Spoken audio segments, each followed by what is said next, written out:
흑심만 속 심해 수학 다항식의 곱셈과 나눗셈에 대해서 배워보도록 하겠습니다.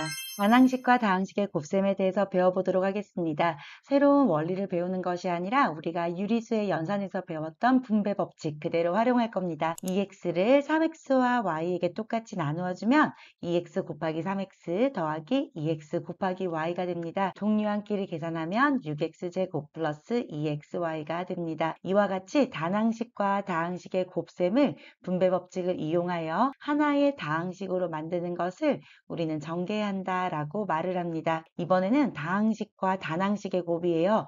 역시나 당황할 필요 없이 뒤쪽에 곱해진 단항식을 앞쪽에 있는 다항식의 각각을 향해 똑같이 나누어주면 됩니다. 3x 곱하기 2x 마이너스 y 곱하기 2x가 되고요. 동류항끼리 계산하면 6x제곱 마이너스 2xy가 됩니다. 이번에 세 번째 예를 보면 식이 조금 더 복잡해졌잖아요. 당황할 필요 없이 똑같이 앞에 곱해진 2x를 3x와 마이너스 y와 5에 나누어주면 6x제곱 마이너스 2xy 플러스 10x가 되고요. 뒤쪽에 있는 마이너스 1을 또 똑같이 x제곱과 마이너스 xy 플러스 1에 나누어주면 마이너스 2x제곱 플러스 2xy 마이너스 2가 됩니다. 동류항끼리 계산하면 4x제곱에 마이너스 2xy와 플러스 2xy는 사라지죠? 그래서 10x만 남고요. 상수항 마이너스 2를 써주면 됩니다. 단항식과 다항식 또는 다항식과 단항식의 곱에서는 분배 법칙을 이용하여 단항식을 다항식의 각 항에 똑같이 곱해주면 됩니다. 이번에는 다항식을 단항식으로 나누는 경우 함께 살펴볼게요.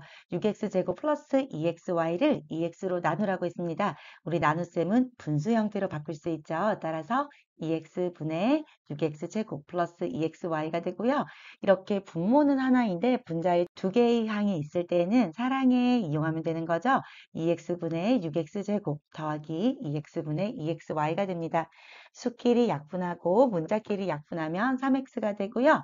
2x, 2x 약분되어서 플러스 y 이렇게 간단히 나타낼 수가 있습니다. 두 번째 예를 보면은 다항식이 항이 3개가 있잖아요. 그래도 똑같아요. 나누는 게 단항식이기 때문에 이 단항식을 분모에 넣어주고 위에 다항식을 써주면 됩니다. 이번에는 꽃잎이 3개인 케이스로 하면 되겠죠. 따라서 마이너스 3xy 분의 9x제곱 y 플러스 마이너스 3xy분의 6xy제곱 마이너스 3xy분의 3xy가 됩니다.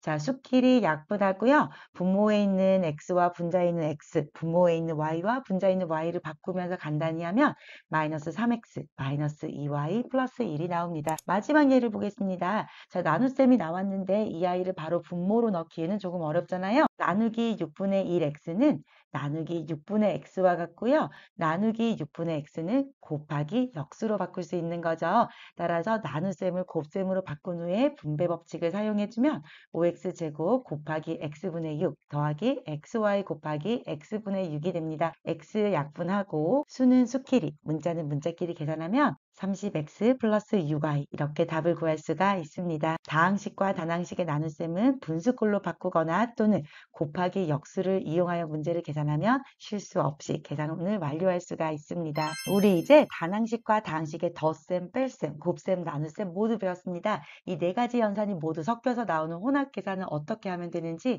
예를 통해서 함께 알아보도록 하겠습니다. 자, 우리가 덧셈, 뺄셈, 곱셈, 나눗셈 중에서 가장 먼저 해결해야 되거든요. 거듭 제곱을 풀어줘야 됩니다. 지금 식에서는 가운데 2x 전체 제곱이 나오죠? 이 2x 전체 제곱을 먼저 풀어주면 4x 제곱이 되고요. 나눗셈은 곱하기 역수로 바꾸어주는 것이 계산 실수를 줄일 수가 있습니다.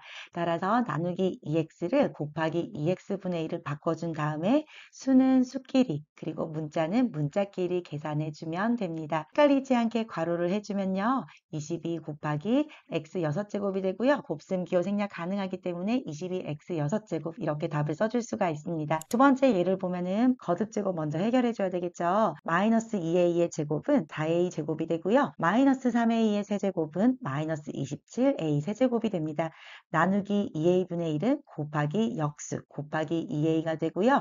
수는 수끼리 문자는 문자끼리 계산을 해주면 됩니다. 따라서 마이너스 216 A 6제곱 이렇게 답을 구할 수가 있습니다. 세 번째도 역시나 거듭제곱 먼저 풀어야 되겠죠? 마이너스 2A의 제곱은 4A 제곱이 되고요. 마이너스 3A의 세제곱은 A 세제곱이 됩니다. 나누기 2분의 1A인데요. 2분의 1A 같은 경우는 2분의 A와 같죠. 따라서 곱하기로 바꾸면 곱하기 역수 A분의 2가 됩니다. 역시나 수는 수끼리, 문자는 문자끼리 계산하면 마이너스 216 A 4제곱이 됩니다. 두 번째와 세 번째 예를 보니까 뭔가 비슷한데 답이 다르게 나왔죠? 어디가 다르냐면 나누기 2A분의 1과 나누기 2분의 1 A가 나옵니다.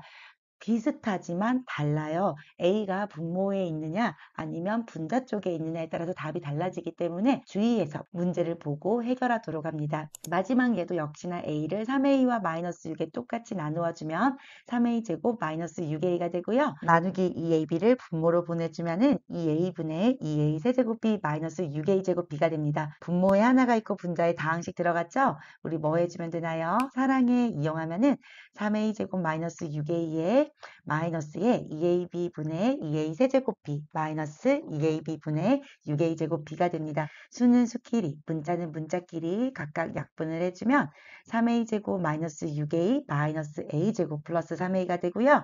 동류항끼리 계산하면 2A 제곱 마이너스 3A가 됩니다. 덧셈, 뺄셈, 곱셈, 나눗셈이 혼합되어 있는 문제에서는요. 괄호가 있으면 거듭제곱을 먼저 풀고요. 나눗셈을 곱하기 역수로 바꾼 후에 개수는 개수끼리, 문자는 문자끼리 계산하면 됩니다. 다음 식을 만족할 때 상수 A, B, C의 값을 구하라고 했습니다. 자, 식에서 봤을 때 좌변과 우변이 같다고 했잖아요. 그런데 우변에는 우리가 구해야 될 A, B, C가 들어가 있고 좌변은 계산을 조금 더 간단히 할 수 있잖아요. 그래서 좌변을 먼저 간단히 해볼게요. 역시나 단항식과 다항식의 곱임으로 2x를 똑같이 나누어 주면 2x 곱하기 2분의 1x 제곱 마이너스 2x 곱하기 3x 플러스 2x 곱하기 3분의 1이 됩니다. 수는 수끼리, 문자는 문자끼리 계산해주면 x세제곱 마이너스 6x제곱 플러스 3분의 2x가 됩니다. 이제 이 값이 ax세제곱 플러스 bx제곱 플러스 cx와 같기 때문에 a는 1, b는 마이너스 6, c는 3분의 2 이렇게 답을 구할 수가 있습니다. 단항식과 다항식의 곱에서는 분배 법칙을 이용하여 단항식을 다항식의 각항에 곱해서 문제 푸는 거 잊지 않도록 합니다. 괄호의 길이가 2x이고 세로의 길이가 각각 3x, y인 두 직사각형을 이어붙여 만든 사각형을 그리고 넓이를 구하라고 했습니다. 가장 먼저 그림을 간단히 그려볼게요. 자, 이 두 직사각형을 이어붙인다고 했기 때문에 가로의 길이는 2x로 같지만 세로의 길이가 3x 플러스 y가 됩니다. 이 직사각형의 넓이는 가로 곱하기 세로가 되기 때문에 2x 곱하기 3x 플러스 y가 되고요. 단항식과 다항식의 곱셈에서는 2x를 똑같이 나누어주면 되죠. 따라서 6x제곱 플러스 2xy 이렇게 간단히 구할 수가 있습니다. 밑면의 반지름의 길이가 4a이고 높이가 2a 플러스 6y인 원기둥의 건널비를 구하라고 했습니다. 문제에서 주어진 조건이 반지름의 길이가 4a라고 했어요. 즉 r이 4a라는 거고요. 높이 h는 2a 플러스 6y입니다. 원기둥의 건널비는 밑넓이 2배에 옆넓이를 더하면 되는 거였죠. 그런데 원기둥의 밑넓이라는 거는 원의 넓이기 때문에 파이 아래 제곱이 되고요. 옆넓이는 원의 둘레 곱하기 높이가 되므로 2파이r 곱하기 h가 됩니다. r이 4a였기 때문에 파이 곱하기 4a 곱하기 4a의 2배를 하고 2 곱하기 파이 곱하기 반지름 4a 하고요. 높이 2a 플러스 6i를 곱해주면 됩니다. 계산하면 32파이 a 제곱 플러스 8파이 a 곱하기 2a 플러스 6i가 되고요. 분배 법칙 이용하면은 8파이 a를 똑같이 나누어주고 동류항 계산을 하기 위해서 괄호해주면 32파이 a 제곱 플러스 16파이 a 제곱 플러스 48파이 ay가 됩니다. 동류항이 a 제곱이 보이죠? 따라서 계산을 하면 48파이 a제곱 플러스 48파이 ay 이렇게 답을 구할 수가 있습니다. 높이가 3xy인 직육면체의 부피가 다음과 같을 때 밑면의 넓이를 구하라고 했습니다. 직육면체의 부피는 밑면의 넓이 곱하기 높이잖아요. 따라서 밑면의 넓이는 직육면체 부피를 높이로 나누어 주면 됩니다. 즉, 직육면체 밑면의 넓이는 직육면체 부피를 높이로 나눈 것과 같기 때문에 12x세제곱 y제곱 플러스 9x제곱 y세제곱을 3xy로 나누어 주면 됩니다. 우리 나누기는 분모로 가면은 분수 형태로 바꿔줄 수 있고요. 사랑해 이용하면은 3xy 분의 12x 세제곱 y제곱 더하기 3xy 분의 9x제곱 y세제곱 나옵니다. 수는 수끼리, 문자는 문자끼리 약분을 해주면 4x제곱 y 플러스 3xy제곱 이렇게 간단히 구할 수가 있습니다. 반항식과 다항식의 나눗셈은 분수꼴로 바꾸거나 곱하기 역수로 바꾸어 계산한다는 거 한 번 더 기억하고 넘어가도록 합니다. 오늘 배운 내용 복습해 보겠습니다. 단항식과 다항식의 곱셈에서는요. 분배 법칙을 이용하여 단항식을 다항식의 각항에 똑같이 곱해주면 됩니다. 단항식과 다항식의 곱을 분배 법칙을 이용하여 하나의 다항식으로 나타내는 것을 전개한다라고 말을 합니다. 단항식과 다항식의 나눗셈은 분수꼴로 바꾸어 계산하거나 또는 역수를 이용하여 나눗셈을 곱셈으로 바꾸어 계산합니다. 덧셈, 뺄셈, 곱셈, 나눗셈이 혼합된 식의 계산에서는요.